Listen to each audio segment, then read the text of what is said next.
എല്ലാവർക്കും മിസ്റ്റർ മലയാളി ചാനലിലെ പുതിയൊരു വീഡിയോയിലേക്ക് സ്വാഗതം. ഇന്നത്തെ ഈ ഒരു വീഡിയോയിലെ ടോപ്പിക് എന്ന് പറയുന്നത് രേണു സുധിയാണ്. ലേറ്റസ്റ്റ് ആയിട്ട് രേണു സുധി ഒരു ഇൻ്റർവ്യൂ കൊടുത്തിട്ടുണ്ടായിരുന്നു. അതിന് പിന്നാലെ കുറേയധികം പേര് രേണുവിനെതിരെയൊക്കെ പറഞ്ഞ് കുറേയധികം വീഡിയോസൊക്കെ ചെയ്തിട്ടുണ്ടായിരുന്നു. ആ ഒരു വീഡിയോസിനൊക്കെ മറുപടിയായിട്ട് രേണു തിരിച്ചൊരു വീഡിയോ ചെയ്തിട്ടുണ്ടായിരുന്നു. അതിപ്പം ഭയങ്കരമായിട്ട് ചർച്ചാ വിഷയമായിട്ട് സോഷ്യൽ മീഡിയയിൽ പൊയ്ക്കൊണ്ടിരിക്കുകയാണ്. നമ്മൾ ഈ ഒരു വീഡിയോയിൽ സംസാരിക്കാൻ പോകുന്നത് ആരുടെ ഭാഗത്താണ് ശരി എന്നുള്ള രീതിയിലാണ് കൂടുതൽ സംസാരിക്കാൻ പോകുന്നത്. ഞാൻ ആരുടെ കൂടെ നിൽക്കുന്നു, എൻ്റെ അഭിപ്രായം എന്താണ്, രേണുവിൻ്റെ കൂടെയാണോ നിൽക്കുന്നത്, രേണുവിന് സപ്പോർട്ടാണോ അതോ മറ്റുള്ളവർക്കാണോ എന്നുള്ളതൊക്കെയാണ് ഈ ഒരു വീഡിയോയിൽ സംസാരിക്കാൻ പോകുന്നത്. അതുകൊണ്ട് തന്നെ നിങ്ങൾ വീഡിയോ ഫുള്ളായിട്ട് കാണുക. അതുപോലെ തന്നെ നിങ്ങളുടെ അഭിപ്രായങ്ങൾ പറയുക. ഞാൻ പറഞ്ഞതിൽ നിങ്ങൾക്ക് യോജിക്കാൻ പറ്റാത്തതൊക്കെ ഉണ്ടായിരിക്കാം. സോ അതെന്താണെന്ന് ക്ലിയർ ആയിട്ട് പറയുക. ചിലവർ വന്നിട്ട് നെഗറ്റീവ് പറയാൻ വേണ്ടി മാത്രം നിൽക്കുന്നവരുണ്ട്. അങ്ങനെയല്ലാതെ നിങ്ങൾ എന്തുകൊണ്ട് ഞാൻ പറയുന്നത് സപ്പോർട്ട് ചെയ്യുന്നില്ല, അല്ലെങ്കിൽ ഈ പറയുന്ന വ്യക്തിയെ സപ്പോർട്ട് ചെയ്യുന്നില്ല എന്നുള്ളത് കമൻറ്റ് ബോക്സിൽ കൃത്യമായിട്ട് ക്ലാരിറ്റി ആയിട്ട് പറയുക. സോ വീഡിയോയിലേക്ക് പോകുന്നതിന് മുമ്പ് നിങ്ങൾ ആദ്യമായിട്ടാണ് എൻ്റെ ചാനൽ കാണുന്നതെന്നുണ്ടെങ്കിൽ മറക്കാതെ സബ്സ്ക്രൈബ് ചെയ്തേക്കുക. പിന്നെ നിങ്ങൾക്ക് ഈ ഒരു വീഡിയോ ഇഷ്ടപ്പെടുവാണെങ്കിൽ ലൈക്ക് ചെയ്യുക, അതുപോലെ തന്നെ ഷെയർ ചെയ്യുക, പിന്നെ ഹൈപ്പും ചെയ്തേക്കുക. ഇനി നമുക്ക് ടോപ്പിക്കിലേക്ക് പോകാം. രേണു സുധിക്ക് ക്യാൻസർ വന്നത് എല്ലാവർക്കും അറിയാവുന്ന ഒരു കാര്യമാണ്. അതിന് മുമ്പ് തന്നെ രേണു സുധിക്ക് കുറേയധികം ആൾക്കാർ നെഗറ്റീവായിട്ട് വീഡിയോസ് ചെയ്യുന്നുണ്ടായിരുന്നു, കമൻറ്റ്സ് ഇടുന്നുണ്ടായിരുന്നു. രേണു ചെയ്യുന്ന ആൽബത്തിൻ്റെയൊക്കെ പ്രശ്നത്തിലായിരുന്നു. കുറേയധികം പേർക്കറിയാം, ആ ആൽബമൊക്കെ ചെയ്ത സമയത്ത് എല്ലാവരും വന്നിട്ട് ഇങ്ങനെയൊക്കെ നിങ്ങളെ ഭർത്താവ് മരിച്ചു, ഇങ്ങനെയൊക്കെ ചെയ്യുന്നതിൻ്റെ ആവശ്യമുണ്ടോ, വേറെ വല്ല ജോലിയും ചെയ്ത് ജീവിച്ചുകൂടെ എന്നൊക്കെ പറഞ്ഞ് കുറേയധികം പേര് ചോദിക്കുന്നുണ്ടായിരുന്നു. അത് ആ സമയത്ത് രേണു പറഞ്ഞത് എനിക്കിതിഷ്ടം, ഞാനിത് ചെയ്യും, എന്തൊക്കെ പറഞ്ഞാലും ഞാൻ ചെയ്യും എന്നൊക്കെയാണ് പറഞ്ഞിട്ടുണ്ടായിരുന്നത്. അതിനുശേഷം വീഡിയോസ് എല്ലാം വരുമ്പോഴെല്ലാം രേണുവിനെതിരെ തന്നെയായിരുന്നു ആൾക്കാർ കമൻ്റൊക്കെ ഇടുന്നത്. സബ്സ്ക്രിപ്ഷൻ ഇൻസ്റ്റാഗ്രാമിൽ തുടങ്ങി. അതിലിടുന്ന വീഡിയോസിനും എടുത്തിട്ട് ആൾക്കാർ കുറേയധികം നെഗറ്റീവ് കമൻസൊക്കെ പറയുന്നുണ്ടായിരുന്നു. ആ സമയത്തും ഞാൻ തെറ്റൊന്നും ചെയ്തില്ലെന്നാണ് രേണു പറഞ്ഞിട്ടുണ്ടായിരുന്നത്. പിന്നെ ക്യാൻസർ വന്നെന്ന് അറിഞ്ഞ സമയത്ത് രേണുവിനെതിരെ പറഞ്ഞ വീഡിയോസൊക്കെ ഇട്ടവർ പോലും പറയുന്നുണ്ടായിരുന്നു, ഇനി ഞാനുണ്ടെങ്കിൽ രേണുവിനെ പറ്റി പറയുന്നില്ല എന്നുള്ള രീതിയിൽ പറഞ്ഞിട്ടായിരുന്നു കുറേ വീഡിയോസൊക്കെ ചെയ്ത് നിർത്തുവാണ് എന്ന് പറഞ്ഞിട്ടുണ്ടായിരുന്നു. അതിന് പിന്നാലെ രേണു ഉണ്ടെങ്കിൽ പൈസയ്ക്കൊക്കെ വേണ്ടി ഇപ്പം ചികിത്സയുടെ ആവശ്യമായിട്ട് എന്ത് ചെയ്യുന്നു, ആ ഒരു സബ്സ്ക്രിപ്ഷനിൽ വീഡിയോസ് ഇടുന്നുണ്ടായിരുന്നു. അതുപോലെ തന്നെ യൂട്യൂബിൽ വീഡിയോസ് ഇടുന്നുണ്ടായിരുന്നു. പിന്നെ കുറേ ഇൻ്റർവ്യൂസൊക്കെ കൊടുക്കുന്നുണ്ടായിരുന്നു. ഇതിനകത്ത് ചില കാര്യങ്ങൾ പറയുന്നത് പിന്നെയും പ്രശ്നങ്ങളായിട്ട് വരാൻ തുടങ്ങി. അതിൽ കിച്ചുവിനെതിരെയൊക്കെ സംസാരിച്ച കുറച്ച് കാര്യങ്ങളുണ്ട്. അതുകൊണ്ട് തന്നെ പിന്നെയും ഈ ഒരു രേണുവിനെതിരെ ആൾക്കാർ സംസാരിക്കത്തില്ല എന്ന് പറഞ്ഞവർ പിന്നെയും ഇതിനകത്തുണ്ടെങ്കിൽ രേണുവിന് എതിരെ സംസാരിക്കാൻ വേണ്ടി വീഡിയോസ് ഇട്ട് തുടങ്ങി. ഈ ഒരു കാര്യത്തിൽ എനിക്ക് പറയാനുള്ളതെന്ന് പറഞ്ഞാൽ, ഇപ്പം ഇതിനാരുടെ ഭാഗത്താണ് ശരിയെന്ന് ചോദിച്ചു കഴിഞ്ഞാൽ നമുക്കത് ഫുള്ളായിട്ട് മൊത്തത്തിൽ പറയാൻ പറ്റില്ല. അപ്പോൾ രേണു അന്ന് കിച്ചുവിനെതിരെ സംസാരിക്കാനുണ്ടായ കാരണം എന്ന് പറഞ്ഞാൽ, എനിക്ക് ക്യാൻസറാണ് എന്നുള്ളത് എല്ലാവർക്കും അറിഞ്ഞൊരു വിഷയമാണ്. ആ സമയത്ത് കിച്ചും രേണുവും തമ്മിൽ ചെറിയൊരു പ്രശ്നങ്ങളൊക്കെ ഉണ്ട്. കിച്ചു ഒരു വീഡിയോ ഇട്ടിട്ടുണ്ടായിരുന്നു, രേണു ഉണ്ടെങ്കിൽ അച്ഛൻ്റെ മരണശേഷം തന്നെ വലിയ രീതിയിൽ നോക്കിയിട്ടില്ല എന്നുള്ളതൊക്കെ പറയുന്നുണ്ടായിരുന്നു. രേണു അതിന് ശേഷം പറഞ്ഞിട്ടുണ്ടായിരുന്നു, ഞാൻ 11 വയസ്സ് തൊട്ട് നോക്കിയതാണ്, അതിപ്പോൾ എന്താണിങ്ങനെ മാറ്റി പറഞ്ഞത് എനിക്ക് മനസ്സിലായില്ല എന്ന് അന്ന് ഈ ഒരു രേണുവും പറഞ്ഞിട്ടുണ്ടായിരുന്നു. അപ്പം അതിന് ശേഷമാണ് ഇതാണ് ക്യാൻസർ വരുന്നു. ആ സമയത്ത് രേണു പ്രതീക്ഷിച്ച ഒരു കാര്യം എന്ന് പറഞ്ഞാൽ, കിച്ചു ഉണ്ടെങ്കിൽ രേണുവിനെ വന്ന് കാണും എന്നുള്ളത് രേണു പ്രതീക്ഷിച്ചു. കാരണം ഇത്രയും വർഷം നോക്കിയതല്ലേ, ഒരു 11 വയസ്സ് തൊട്ട് ഒരു 18 വയസ്സ് വരെ എന്തായാലും നോക്കിയിട്ടുണ്ട്. അമ്മ ഇല്ലാതിരുന്ന സമയത്ത് പോലും രേണു ആണ് നോക്കിയിട്ടുണ്ടായിരുന്നത്. പിന്നെ ഇതിൽ കുറേയധികം പേര് പറയാം, ഇപ്പോൾ രേണു നോക്കിയിട്ടില്ലല്ലോ, അങ്ങനെയാണല്ലോ കിച്ചു പറഞ്ഞതെന്ന്. അതിപ്പോൾ എനിക്ക് എന്ന് പറഞ്ഞാൽ എന്തെങ്കിലുമൊക്കെ ചെയ്തിട്ടുണ്ടായിരിക്കുമല്ലോ, ചെറുതായിട്ടെങ്കിലും നോക്കിയിട്ടുണ്ടാവുമല്ലോ, അതില്ലെന്ന് നമുക്ക് പറയാൻ പറ്റില്ല. അപ്പം അങ്ങനെ ഇരിക്കുന്ന സമയത്ത് രേണു പ്രതീക്ഷിച്ച് എനിക്ക് വയ്യാതിരിക്കുമ്പോഴത്തേന് ഇപ്പോൾ ചെറിയൊരു പ്രശ്നമുണ്ടെങ്കിലും കിച്ചു ഉണ്ടെങ്കിൽ എന്നെ വന്നിട്ട് കാണും, എൻ്റെ കൂടെ ഈ ഒരു സമയത്ത് കൂടെ നിൽക്കുമെന്നുള്ളതൊന്ന് പ്രതീക്ഷിച്ച് കാണും. അതിലൊരു തെറ്റോ ഒന്നും തന്നെ പറയാൻ പറ്റത്തില്ല. അതെല്ലാവരും ഉണ്ടെങ്കിൽ ചിന്തിക്കുന്ന ഒരു കാര്യമല്ലേ. കാരണം ഈ ഒരു രേണു ഉണ്ടെങ്കിൽ കിച്ചുവിനെ വളർത്തിയതിൽ ചെറിയൊരു പങ്കെങ്കിലും ഉണ്ട്. അങ്ങനെ ഇരിക്കുന്ന സമയത്ത് രേണുവിനെ ഉണ്ടെങ്കിൽ കിച്ചു വന്ന് കണ്ടില്ല. അതുണ്ടെങ്കിൽ രേണുവിന് വിഷമം ഉണ്ടാക്കി. അത് സ്വാഭാവികമായിട്ട് വരാവുന്ന ഒരു കാര്യമാണ്. രേണു ഉണ്ടെങ്കിൽ അത് രേണുവിൻ്റെ വീഡിയോസിലൂടെയും പറഞ്ഞിട്ടുണ്ട്, ഏതോ ഒരു ഇൻ്റർവ്യൂ കൊടുത്തിട്ടുണ്ടായിരുന്നു, അതിലൂടെയും പറഞ്ഞിട്ടുണ്ടായിരുന്നു, ഞാൻ ഇത്രയും നാൾ വളർത്തിയ കുട്ടി ഉണ്ടെങ്കിൽ എന്നെ വന്ന് കണ്ടില്ല എന്നുള്ളത്. അത് രേണുവിന് പറയാൻ പറ്റും. ആ ഒരു സമയത്ത് ഇത് ഭയങ്കരമായിട്ട് പ്രശ്നമാവുന്നത് മറ്റൊരു സൈഡിൽ കൂടെ പ്രശ്നമായിട്ടുണ്ട്. ചിലവരുണ്ടെങ്കിൽ ഈ സമയത്ത് കണ്ടൻറ്റ് കിട്ടിയല്ലോ എന്ന് വെച്ചിട്ടുണ്ടെങ്കിൽ എടുത്ത് വെച്ച് അത് ചെയ്തിട്ടുണ്ടായിരുന്നു. പക്ഷേ അതിൽ കുറച്ചും കൂടി രേണുവിനെതിരെയാണ് സംസാരിച്ചിട്ടുണ്ടായിരുന്നത്. എന്തുകൊണ്ട് രേണു ഇതേ കണക്ക് കിച്ചുവിനെതിരെ പിന്നെയും വീഡിയോ ഇട്ടു എന്നുള്ള രീതിയിൽ ആ ഒരു കാര്യത്തിന് എനിക്ക് അത്ര ഓക്കെ, ആ ഒരു വീഡിയോയിൽ വന്ന് പറയണമെന്നുള്ള കാര്യത്തിൽ ഒരു ഡൗട്ട് ഉണ്ടായിരുന്നു. പക്ഷേ എന്നിരുന്നാൽ പോലും രേണു അങ്ങനെ ഒരു കാര്യം പറഞ്ഞതിൽ തെറ്റില്ലെന്ന് നമുക്ക് പറയാൻ പറ്റില്ല. കാരണം അങ്ങനെ ഒരു ആഗ്രഹമുണ്ട്, വന്ന് കണ്ടില്ല എന്നുള്ളത് പറഞ്ഞിട്ടുണ്ടായിരുന്നു.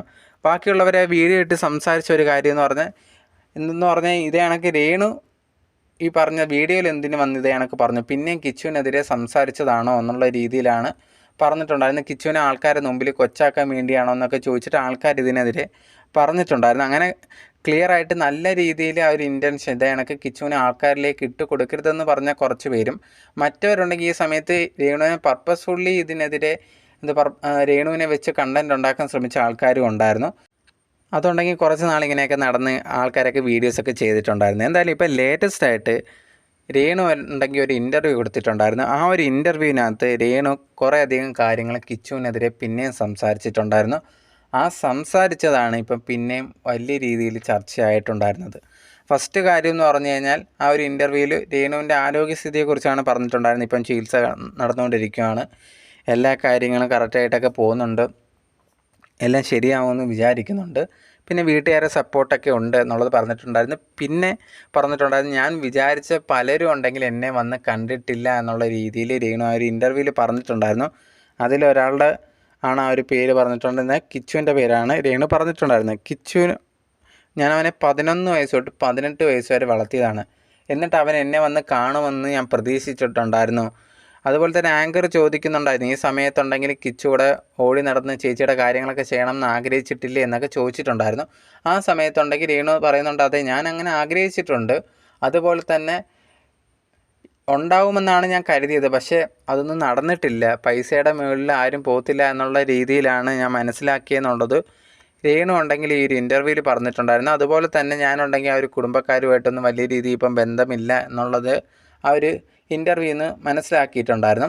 ഇതിൻ്റെ ഇടയിലുണ്ടെങ്കിൽ കുറച്ച് പേരുണ്ടെങ്കിൽ ആവശ്യമില്ല, ഞാൻ നെഗറ്റീവായിട്ട് ചില വീഡിയോസ് ചെയ്യുന്ന കുറച്ച് പേരെന്ത് ചെയ്തെന്ന് പറഞ്ഞാൽ ചില തംബ്നെയിലിന് വേണ്ടിയിട്ടുണ്ടെങ്കിൽ ആൾക്കാർ കയറാൻ വേണ്ടി തംബ്നെയിൽ വെക്കുന്നത് ചെയ്യാറുണ്ട്. അങ്ങനെ ഒരു തംബ്നെയിൽ വെച്ചിട്ടുണ്ടായിരുന്നു, ഇതാണെങ്കിൽ കിച്ചു ഉണ്ടെങ്കിൽ രേണുവിനെ ഗർഭമാക്കിയെന്നൊക്കെ ചോദിച്ച് നേരത്തെ വെച്ച ഒരു വീഡിയോ ഇട്ട ആ ഒരു തംബ്നെയിലുണ്ടായിരുന്നു. അത് ഈ ഒരു ആങ്കർ കാണിച്ചിട്ട് ഇതുപോലെയൊക്കെ കിച്ചുവിനെ രേണുവിനെ പറ്റിയൊക്കെ പറഞ്ഞ് ചിലവർ വീഡിയോ ചെയ്യുന്നുണ്ടല്ലോ, ഇതിൻ്റെ അഭിപ്രായം എന്താണ് രേണുവിനെന്ന് ചോദിച്ചിട്ടുണ്ടായിരുന്നു. ആ സമയത്ത് രേണു പറഞ്ഞൊരു കാര്യം, ഇതേ കണക്ക് ഞാനുണ്ടെങ്കിൽ ഇതുപോലത്തുള്ളതൊന്നും വലുതായിട്ട് ചിന്തിക്കാറോ ഇതൊന്നും കാര്യങ്ങളൊന്നുമില്ല, ഇതിങ്ങനെ കുറേയധികം പേര് എന്നെ വെച്ച് കണ്ടൻറ്റ് ചെയ്യുന്ന ആൾക്കാരുണ്ട്, അവർക്ക് എന്തെങ്കിലും കിട്ടാൻ വേണ്ടി ഇരിക്കുകയാണ്, അങ്ങനെ ചെയ്യുന്നവരാണ്, ഇതിലൊന്നും വലിയ കാര്യമാക്കണ്ട എന്നുള്ള രീതിയിൽ പറഞ്ഞിട്ട് ആ ഒരു ഇൻ്റർവ്യൂവിൽ പറഞ്ഞിട്ടുണ്ടായിരുന്നു. ഇതിന് പിന്നാലെ ഷഫീന ബീവിയും വിവി എന്ന് പറഞ്ഞിട്ട് ഇവർ യൂട്യൂബേഴ്സ് ഇതെടുത്ത് വെച്ചിട്ട് ഇതേ കണക്ക് ഇങ്ങനത്തെയൊക്കെ ചോദ്യം ചോദിക്കുന്ന ആങ്കറിനെയൊക്കെ അല്ലേ അടിക്കണ്ടേ എന്നുള്ള രീതിയിൽ പറഞ്ഞിട്ടൊരു വീഡിയോ ഇട്ടിട്ടുണ്ടായിരുന്നു. അതുപോലെ തന്നെ രേണുവിനെതിരെയും സംസാരിച്ചിട്ടുണ്ടായിരുന്നു. ഈ ഒരു കിച്ചുവിൻ്റെ വിഷയം ഇതിനകത്ത് എടുത്തിട്ട ഈ ഒരു വിഷയത്തിൽ രേണുവിനെതിരെ സംസാരിച്ചത് കൊണ്ട് തന്നെ രേണു ഇപ്പോൾ ലേറ്റസ്റ്റ് ആയിട്ട് ഒരു വീഡിയോ ഇട്ടിട്ടുണ്ടായിരുന്നു. ഈ ഒരു വീഡിയോയ്ക്കകത്ത് ഈ പറഞ്ഞവർക്കെതിരെയാണ് വീഡിയോ ചെയ്തിട്ടുണ്ടായിരുന്നത്. നിങ്ങളൊക്കെ പറയുന്നുണ്ട് ആങ്കറിനെ ഈ ചോദ്യം ചോദിച്ചതിനെ അടിക്കണം എന്നുള്ളത്, പക്ഷേ നിങ്ങളാരും ഈ തംബ്നെയിലിട്ടവനെ അടിക്കണം എന്നൊന്നും പറയുന്നില്ല. തംബ്നെയിലിട്ട് നിങ്ങളുടെയൊക്കെ കൂട്ടുകാരൻ തന്നെയാണ്, എന്നിട്ട് എന്തുകൊണ്ട് നിങ്ങളൊന്നും അവനെ വിളിച്ചിട്ട് ഇതേ കണക്ക് ചെയ്ത് ശരിയല്ല, അല്ലെങ്കിൽ അവനെ പോയി 2 കൊടുക്കാത്ത എന്താ? അപ്പം എനിക്ക് ആവശ്യത്തിന് ഇപ്പം ഇൻ്റർവ്യൂ പൈസയൊക്കെ തരാമെന്ന് പറഞ്ഞ് അവർ ചോദിച്ച ചോദ്യത്തിന് ഞാൻ മറുപടി പറഞ്ഞു. അവർക്ക് പൊട്ടിക്കണം അടിക്കണം എന്നൊക്കെ പറഞ്ഞിട്ട് ഓരോ കാര്യങ്ങൾ ചെയ്യുന്ന നിങ്ങൾക്ക് എന്താണ് ഇതിൻ്റെ പ്രശ്നം എന്നുള്ള രീതിയിലായിരുന്നു രേണു ഉണ്ടെങ്കിൽ ചോദിച്ചിട്ടുണ്ടായിരുന്നത്. സോ ഈ രേണു ഈ ഒരു വിഷയങ്ങളെല്ലാം ഈ ഒരു ലേറ്റസ്റ്റ് ആയിട്ട് ഇട്ട വീഡിയോയിൽ സംസാരിക്കുന്നുണ്ടായിരുന്നു. വളരെ ദേഷ്യപ്പെട്ടാണ് സംസാരിക്കുന്നത്. എന്തുകൊണ്ട് ഇങ്ങനെയൊക്കെ ആൾക്കാർ എന്നെ വെച്ച് ഇതേ കണക്ക് ചെയ്യുന്നു, ഞാൻ ഇപ്പോഴും വെയ്യാതിരിക്കുമ്പോഴും ഇതേ കണക്ക് എനിക്കെതിരെ വീഡിയോ ചെയ്യുന്നതിനെക്കുറിച്ചായിരുന്നു രേണു സംസാരിച്ചിട്ടുണ്ടായിരുന്നത്. ആ ഒരു ടോപ്പിക്ക് മൊത്തം അതിനെക്കുറിച്ച് തന്നെയാണ് സംസാരിച്ചിട്ടുണ്ട്. പുറത്ത് കുറച്ച് നല്ല രീതിയിൽ തെറിയ ആൾക്കാരെ വിളിക്കുകയും ചെയ്യുന്നുണ്ടായിരുന്നു. അങ്ങനെ വിളിച്ചത് രേണു പറയുന്നുണ്ട്, ആൾക്കെങ്കിലും ഇതുകൊണ്ട് ഇനിയിപ്പോൾ എനിക്കെതിരെ വീഡിയോ ചെയ്യണം എന്നാണെങ്കിൽ ചെയ്യട്ടെ, പക്ഷേ ഞാൻ പറയാനുള്ളത് പറയും എന്നുള്ള രീതിയിലാണ് രേണു ആ ഒരു വീഡിയോ കംപ്ലീറ്റ് ചെയ്ത് നിർത്തിയിട്ടുണ്ടായിരുന്നത്. ഇനി ഈ ഒരു വിഷയം ഒരുവിധം എല്ലാവർക്കും മനസ്സിലായിട്ടുണ്ട്. ഇതിൽ ടോപ്പിക്ക് നമ്മൾ സംസാരിക്കുവാണെങ്കിൽ ഇതിൽ ആരുടെ ഭാഗത്താണ് ശരി ആരുടെ ഭാഗത്താണ് തെറ്റെന്നൊക്കെ നോക്കുവാണെങ്കിൽ നമുക്കതിൽ അങ്ങനെ 2 സൈഡും പിടിക്കാൻ പറ്റാത്തൊരവസ്ഥയാണ്. ഫസ്റ്റ് രേണുവിൻ്റെ സൈഡ് നോക്കുവാണെങ്കിൽ രേണു ആ ഒരു ഇൻ്റർവ്യൂവിൽ സംസാരിക്കുന്ന സമയത്ത് കിച്ചുവിനെ പറ്റി പറഞ്ഞിട്ടുണ്ടായിരുന്നു. കിച്ചു കണ്ടിട്ടില്ല, അല്ലെങ്കിൽ അവരെ വീട്ടുകാരെ കാര്യങ്ങളെല്ലാം, അതായത് സുധിയുടെ വീട്ടുകാരെയൊക്കെ പറയുന്നുണ്ടായിരുന്നു. ഇത് അതിൽ പറയണമോ എന്നുള്ളതാണ് ആദ്യത്തെ ചോദ്യം. പറയണമോ എന്ന് ചോദിച്ചു കഴിഞ്ഞാൽ പറയേണ്ട ആവശ്യമില്ല എന്നുള്ളതാണ്. പക്ഷേ ഈ ഒരു വന്നിട്ടുള്ള ആങ്കറിനൊക്കെ ഇവർക്കൊരു കണ്ടൻറ്റ് വേണം, ആൾക്കാർ ഇത് ക്ലിക്ക് ചെയ്യണം എന്നുള്ളത് കൊണ്ട് തന്നെ ഇതുപോലത്തുള്ള ചോദ്യങ്ങളാണ്. ഇവർക്കറിയാം കിച്ചുവിനെ പറ്റി ചോദിച്ചു കഴിഞ്ഞാൽ രേണു എന്തെങ്കിലും പറയും. അങ്ങനെ പറഞ്ഞു കഴിഞ്ഞാൽ കിച്ചുവിനെതിരെ എന്തെങ്കിലും രേണു പറഞ്ഞു കഴിഞ്ഞാൽ അത് ആൾക്കാർ കണ്ടൻ്റ് ആക്കും. അതുകൊണ്ട് ഇവരെ വീഡിയോ കാണാൻ ആൾക്കാർ കൂടുതൽ വരും.